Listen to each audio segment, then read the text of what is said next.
Hello and welcome. Have you ever wanted to jump into a conversation about big topics, like climate change or wildlife, but you felt like you were just missing the right words in English? Well, you are definitely not alone. And today, we're going to fix that. We are going to build your vocabulary so you can join those important conversations with confidence. Just imagine this for a second. You see this incredible photo or maybe a really shocking news story. You've got all these thoughts, all these opinions buzzing in your head, but actually finding the perfect words to get them out, it can be tough, right? It's a super common challenge, and it's exactly what we're going to tackle today. So, I want you to think of this session as us building your very own vocabulary toolkit. We're not here to just memorize a bunch of boring words. Nope. We are creating a practical set of tools that's going to help you talk about the world around you confidently. So, let's dive in. First up, let's talk about the language of climate.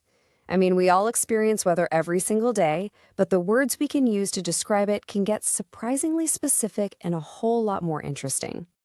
Okay, let's start with a little nuance. Sure, you could just say it's cold. But what kind of cold is it? Is it a nice, mild day, or maybe a little chilly? Or is it bitterly cold? That kind of intense cold that almost hurts your face? Using the right word here makes your description so much more powerful. And on the complete other end of that, you have a heat wave. Now, this isn't just one hot day. The most important word in this definition is prolonged. That means it's an extended period of really extreme heat, and it's something that's becoming way more common as our climate changes. All right, let's keep building that toolkit, this time for wet and windy weather. And again, it really all comes down to intensity. Is it just a gentle breeze, or is it a powerful howling gale? Is it pouring rain outside, leaving you absolutely drenched? And what about that sticky, heavy feeling in the air? Yeah, we call that muggy or humid. See? Each word paints a totally different picture.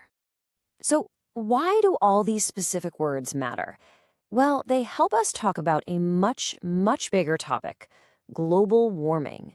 And I want you to notice this phrase right here, gradual increase. This isn't something that happens overnight. It's a slow, steady change happening over time, but it's a change with absolutely massive effects. And those effects? Well, they start a whole chain reaction. We're seeing the melting of polar ice caps, which of course makes sea levels rise.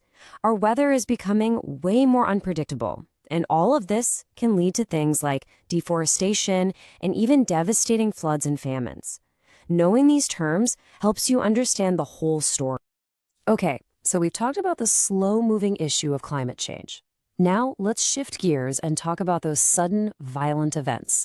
It's time to build our vocabulary toolkit for talking about natural disasters. Here's a great little trick. Let's connect these disasters to their key actions. For an earthquake, the ground shakes. A hurricane destroys things, leaving behind destruction. A volcano erupts, and out comes lava.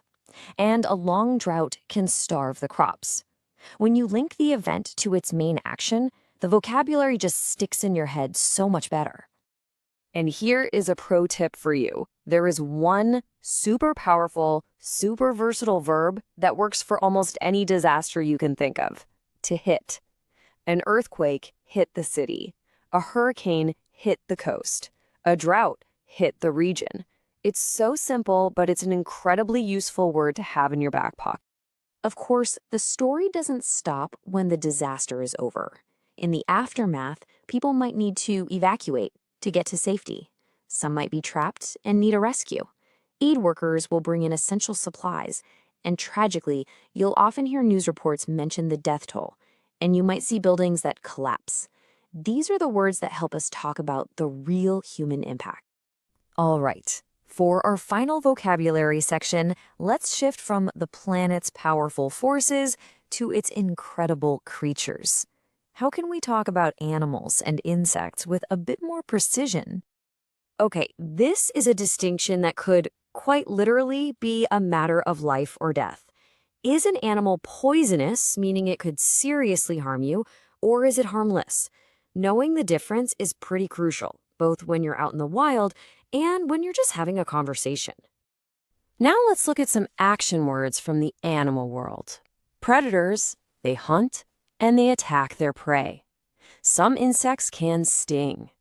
The one goal for every single living creature is to survive. And we can also describe them by how much they weigh.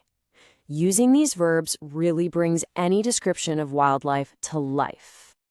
Oh, and here's a great little vocabulary note for you. For any animal, we talk about its lifespan. But when we're talking about people, we almost always use the term life expectancy.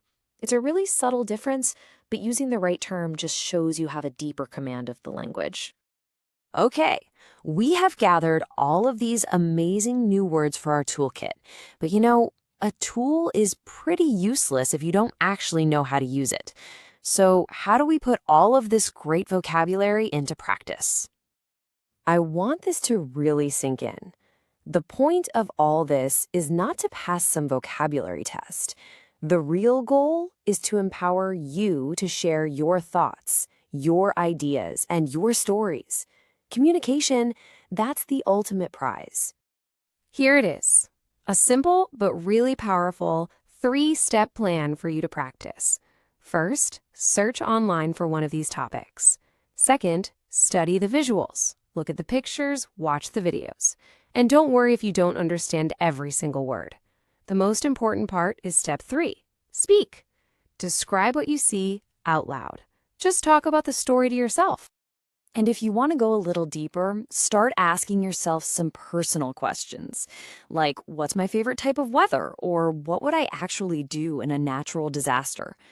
Answering these kinds of questions forces you to use your new vocabulary in a creative way, and that's how you really make the language your own. And that, right there, is the real secret. It is not about being perfect. It's about being persistent. Your confidence, your fluency, it will grow every single time you open your mouth and just try. Practice is everything. So I'll leave you with this question. You have the toolkit. You have the plan. The only thing left to decide is, where are you going to begin? Pick your topic, find an image, and start speaking. Thanks so much for joining me today.